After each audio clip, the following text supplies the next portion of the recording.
हिंदुस्तान की कुर्सी पर कोई भी बैठे लेकिन राजा तो मेरा खाजा है। 6 রজব সুলতানুল হিন্দ হুজুর খাজা গরিব নওয়াজ আজমিরি রাদিয়াল্লাহু তাআলা আনহুর পবিত্র উরুস শরীফ বা উফাত দিবস।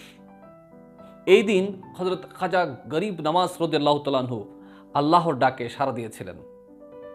তো তিনি সেই খাজা গরিব নওয়াজ যিনি যখন এই ভারতবর্ষে ইসলাম প্রচার করছিলেন, তখন ভারত ছিল আফগানিস্তান থেকে শুরু করে পাকিস্তান, বর্তমান ভারত, বাংলাদেশ, মায়ানমার, ওদিকে নেপাল, শ্রীলঙ্কা, এই পুরো অঞ্চলটাকে তখন ভারতবর্ষ বলা হতো।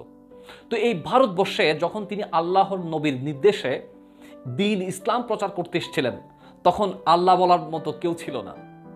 সেই হিন্দু অধ্যুষিত এলাকায় আমার খাজা গরিব নওয়াজ রাদিয়াল্লাহু তাআলা আনহুর হাতে প্রায় 1 কোটির কাছাকাছি মানুষ ইসলামের সুশীতল ছায়ায় আশ্রয় নিয়েছিলেন।